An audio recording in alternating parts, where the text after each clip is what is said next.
All right, Adam here with the last lesson on the Canvas. This is the Canvas part three, making sure that you spend your salary correctly. And this was a huge, huge mistake that I ran into when I did my allocations. And I'll explain the situation. In this situation, I wanted 50% CD Lamb. And when I go actually, and I have all my rosters, I have my ownership. They're all right, just like we kind of were looking at before, right? Everything's good, no problems. And I go to put it stuff in the Bink machine, and it gave me like 30% CD lamb. And I got real frustrated at the machine. And this happened several times until I realized the mistake I was making. And the mistake that I made was you can't just have, you can't just allocate. Like, I can't just say, nah, I want the best players. I'll do Jonathan Taylor 80%, and I want CD Lamb 80%, and I want Josh Allen 80%. And I could say zero for all this, right? I could just zero all this out. I could make the numbers, right? In this case, I don't know. I can make the numbers work, right? I guess I got to find 30% here. Let me just do this. So I got the numbers to work. But now I'm rostering, at a high, very, this is a very extreme scenario, but I'm rostering the best players who are the highest price at the highest exposure. Isn't that what we want? Yeah, except you can't actually fit all these high priced players on all your rosters and fit other high priced players on all your, like you have to make a concession somewhere. And if you don't make the concession in your canvas, the Bink machine is going to make the concessions for you in ways that you don't want.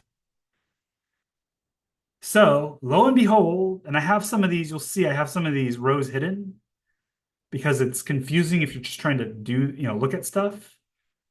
But behind the scenes, they're doing this calculation, which is if I sum all the salaries, and this is why I do like an average salary per quarterback. In this case, 80% Josh Allen, 20% Dak puts my average quarterback salary over my 150 rosters at this price, 78.20, right? And I do this across the board for all the positions. You'll see that my total average salary is not anywhere close to 50,000. And so what this is telling you is you may want all these high priced players at high ownership, high exposures, but you don't have the salary to do that. And so you have to find a way. This makes perfect sense if you're just building like one roster. I can't put all the high priced players on a single roster. That does not work. I have to fit within my salary cap. You have to be able to do this across 150 rosters also. And so you really need to focus on getting this average salary. It's just a calculation in the spreadsheet, the Canvas, which again, I'll paste a link in the description. You have to get this to around 50,000. If you don't get it around 50,000, the Bink machine is going to make concessions for you, and it's going to make the concessions that you don't want it to make. So let me just show you what this looks like. I changed my CD Lamb. Let's say I put CD Lamb, it was at 55,000. Let me put my CD Lamb exposure back to 50. And let me give that 30% to like Darnell Mooney. I wouldn't want to do this in real life, right? But you can see, because CD Lamb's so expensive, I just got my average salary, my total average salary down to 50, about 1,000 less already off the bat. If I did my Josh Allen, kind of like I had it before, it was like something like this. I probably get it a little bit wrong. Let's see, I'll put like 20 at Kyler. So instead of like 80% Josh Allen, I kind of spread it over some of the lower price quarterbacks. I got my average salary down to like 52. And my Jonathan Taylor, let's say I put it back to like 20, right? And I was doing like 10, 10, 10, maybe add eight, put this guy's up a little bit more. And Javonte, I'll put Javonte like 10. Ah, my average salary is down to 51. If you get under 51, you're probably going to be okay. It's still going to have to make some concessions, but I typically get the ranges of what I want. My personal target is 51,000. By the way, I've never had this number lower than 50,000. If you have your number lower than 50,000, guess what? You can actually put in increase your exposure to higher priced players and decrease it to lower priced players. That's kind of cool. That's a good problem to have.